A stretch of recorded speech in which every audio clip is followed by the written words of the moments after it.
Hey there, hey friends, Ken here, your thrifty apprentice. Happy Wednesday, everyone, and welcome back to another Water Soluble Wednesday. I hope you all are doing well. Today, we are going to be tackling a pretty beginner-friendly watercolor landscape, although you can use whatever medium you would like to tackle this. And again, it's beginner-friendly, so an artist of any level should be able to pull it off and get a satisfactory result. Now, just going over what I'm using really quickly, I'm using a 100% cotton paper. I'm using a 12 half pan set of artist grade watercolors. This is one of Muhi's new little travel set releases, and I'll be using a couple of brushes, switching between synthetic squirrel and golden tackline in order to paint this composition. Now, starting out, I just put a horizon line on just a little bit below half of my paper there, and I'm using ultramarine blue in a watered down form in order to try to ombre the color from the very top to the horizon line to paint my sky. You did notice that I painted that twice just to make sure I had the saturation that I wanted. Always keep in mind, my friends, that the more water you use, the bigger the color shift you're going to have with watercolor, which is why you saw me do it twice, because I did want it to be a little bit darker than I thought I needed to be while it was wet to make sure it would be the color I wanted it to be once it dried. Hopefully that made sense to you. Now what I'm doing is mixing a puddle of the same ultramarine blue that I used in the sky, and then a darker saturated puddle of color, which is ultramarine blue, mixed with a little bit of the burnt umber, which is the brown that's in this particular set. I'm going to use that to start to paint in the water, starting at the horizon line, moving down towards the beach area that you're going to see.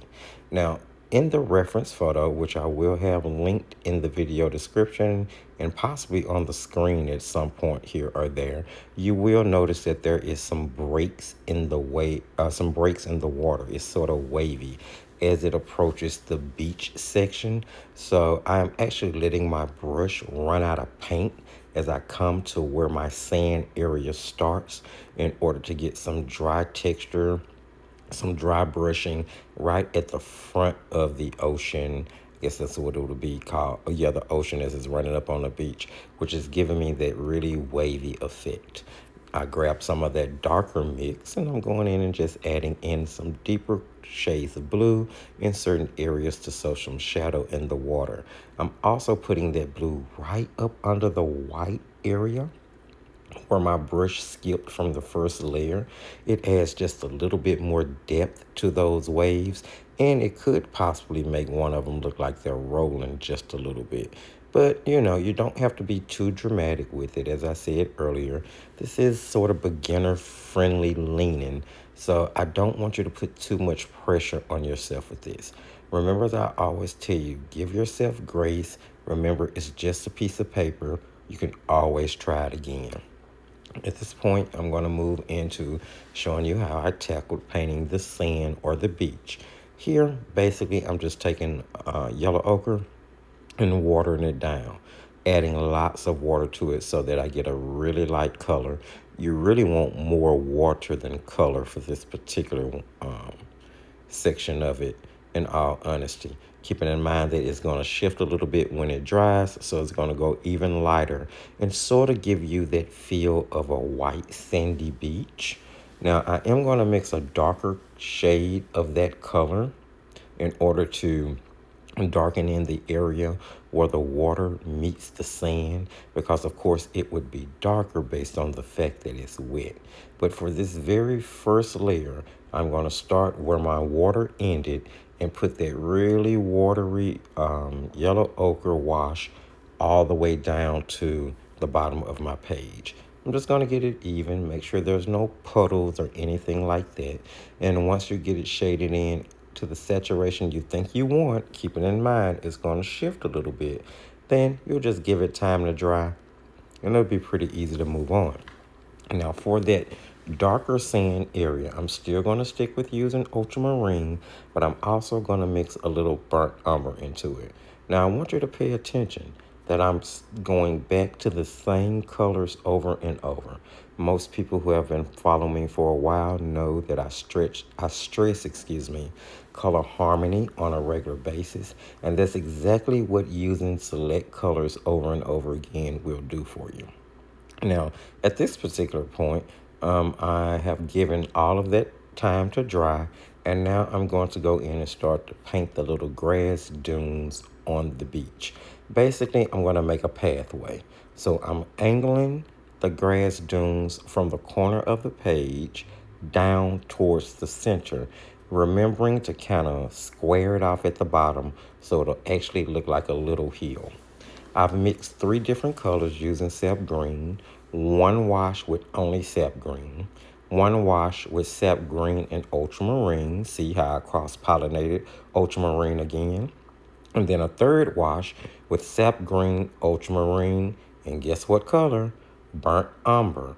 So I'm still sticking with the same colors. Now this is going to make everything harmonize without making anything look too stark or stand outish, because I'm using a color that's new at this particular point.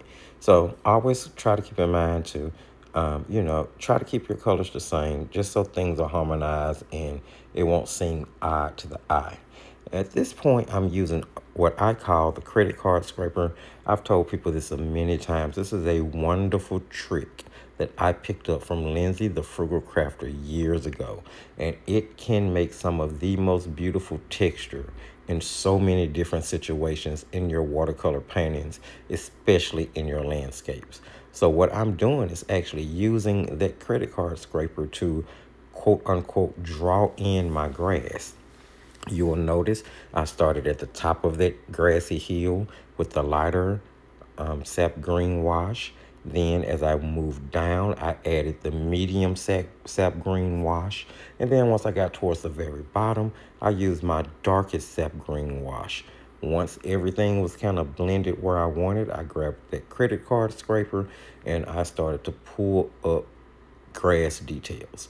I did pull them in one direction for the most part, but you don't have to, especially if you want a more dramatic look. And you'll also notice as we go throughout this painting that I did deviate from the reference photo a little, took a little artist liberty. And I normally suggest that, when you use a reference photo, try to see if you can switch it up a little bit, just to give the painting a little bit more of your personality. But if not, then painting what you see is perfectly fine. I just like to do a little something different. You don't have to, but I definitely encourage you to try it. Now I've moved into the foreground, or closer to me, closer to the bottom of the page. So you'll notice that this little grass dune is actually a little bit bigger, because the further down towards the bottom of your page or the further up towards the top of your page, things would be bigger. They would become smaller as you move down from the top towards the horizon, and smaller as you move up from the bottom towards the horizon, with the things along your horizon line being the smallest to show distance. But we're not covering an illustration like that today, so that's really neither here nor there, but I will touch on that again in a future video whenever we're actually putting something along our horizon line. Now, this is actually pretty simple. We are doing the same thing on both sides. We're going to start by putting down the lighter wash of sap green. We're going to go in and add the medium wash, and then we're going to use the darker wash to kind of square each one of those dunes off at the bottom. And you'll notice that I'm kind of angling the ends towards the center, almost as though they're moving downhill, mainly because I want to draw the eye to a path that is eventually going to be created in between each one of these grass dunes here. So I've moved to the opposite side of the page. And for this one, I'm not going to really do 2 separate ones. I'm going to do one big grass dune and just kind of combine it so that it looks like maybe there is grass rolling down a hill from this side as well. Starting off with what? That lighter green. going in and blending in some of the medium green, and then I'm definitely going to be blending in some of the darker green. And just like I did on the opposite side, the credit card scraper will come out to start to put in those grass, or that grass detail, should I say. Now, let me be clear, friends. You don't necessarily have to have a credit card scraper. I like to use this because it is so easy to make from like an old gift card, or say an old credit card that is no longer in use. But you could also use other texture tools, like say your palette knife, or the back end of an aquarelle brush, which are the plastic handle brushes that sort of have the tapered end on the end of the barrel that you can flip over and use to create texture with. Anything that's sharp, even like a pen. What I want you to keep in mind, and when I say pen, I mean like, a stick pen, the pens that, a seamstress or a tailor will sew with. What I want you to keep in mind when using this technique, however, is that you are damaging your paper, okay? You're causing damage to the paper to force a texture into it that will be permanent and will not move once it dries. So basically, once it's dry, you'll be able to go in and drop additional color and still keep all of that grassy texture.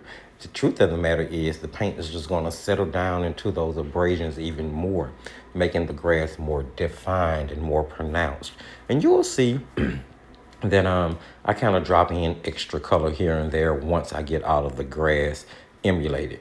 Now, another great trick is to actually use the credit card scraper itself to do a little painting. So you will see me dipping that credit card scraper into the certain variation of the washes that I have on my palette, and then going over to my paper and literally painting or creating those little grass textures directly from the credit card scraper. It's really cool to get the really fine tops of grass blades. I definitely suggest you give this a try, because odds are you have a gift card somewhere that you haven't used. Maybe it's off in the bottom of your purse, or you still have it left over in your wallet. Go ahead, pull it out. You can cut it up into so many different sizes and have one of these little tools in your studio, in your travel bag, and one of your magic cups sitting beside something if that's what you chose to do. But you always want to just try to keep things on hand that'll create texture for you like that. Now, at this point, just going and back, and I'm kind of hemming and hawing. You'll see me continuing to add that darker color towards the bottom of each one of these little grass dunes, mainly because I'm trying to add weight to the bottom. I want it to look lighter on top, darker at the bottom, and you will see that start to add dimension, nice dimension to your little hills and or your little grass dunes. And you don't have to paint it green. Hey, you could be doing brown grass dunes. I don't know what time of year it is for the painting you're painting. Maybe your lake is frozen over and it's winter and you actually painted an icy lake. But I really wanted to paint something that was sort of springish, because we've been living in winter months for quite a while now, and I am so ready for the spring. Although my sinuses aren't really ready for the spring, because the pollen is going to really take me right on down through there. Make no mistake about it. But it's such a lovely, beautiful time of the year, spring and the summer, especially for getting out and creating outside. That's what I'm the most excited about. And it's, I stay in Texas, so it's definitely starting to warm up here. I will be outside painting much sooner than later. Make no mistake about it. You'll see I'm still hemming and hawing with those grass dunes. I did not, pull any punches on making sure that I could get that weight on the bottom. And I've also started to add shadows at this point. Now that shadow mixture is made from ultramarine blue and burnt sienna. Hey, you gotta keep it in the same colors so you can keep harmony. That ultramarine blue and that burnt umber makes a really nice, cool leaning gray. And I just use that to go around the bottom of each of the sand dunes in order to put on the cast shadow. I put darker shadow under the left side since my sun is coming from the left side. And I put lighter shadow under the right side since the sun would be reflecting to that side, causing less shadow than on the left side. Then I went in and added just a little medium wash, yellow ochre down the beach in between those dunes in order to make it look like maybe someone had tracked wet footprints, just to give it a little texture and for it not to look so flat and, look more like sand. And then, of course, I had to go in and redarken that area where the water runs up to the beach, because that is, again, it's going to be the darkest sand because it's wet. Sand, wet. Yeah, wet is wet. Sand is much darker when it's wet. Now, friends, to wrap everything up, it's a landscape. Thrifty, I have to throw some birds in the sky. And for this, I'm using that same dark mix that I made from the ultramarine blue and the burnt sienna. And I'm really just putting little V's in the sky, right side up V's for birds flying with their wings up, upside down V's for birds flying with their wings flapped down. And that is pretty much the entire composition. Was that not easy? I'm going to use a black fine liner to outline my painting as I normally do. Then I'm going to remove my tape so I can expose that nice white border against the black border. And it just gives the painting so much pop and adds more dimension to something that can seem simple otherwise. Well, friends, I really hope you enjoyed this. I know it wasn't too long, but I think this is something you can accomplish and feel good about. Remember, don't be too hard on yourself. Now, if you saw anything you like painting along, don't forget to give the video a thumbs up, sprinkle a little love. You can even share it if you want to, because sharing is caring, and it'll get it in front of other wonderful viewers like yourself. Jump in the comment section, let me know what you think. Don't forget to check the video description for all of the relevant links. That's going to be Patreon, Palm Street, where we're going to have the custom sketchbook sale coming up on the 22nd. All of the social sites, Facebook group, Paints, Pencils, Pastels, and Markers, where all artists of all levels, using all mediums, are welcome. Don't forget to check out the Defiant Art website.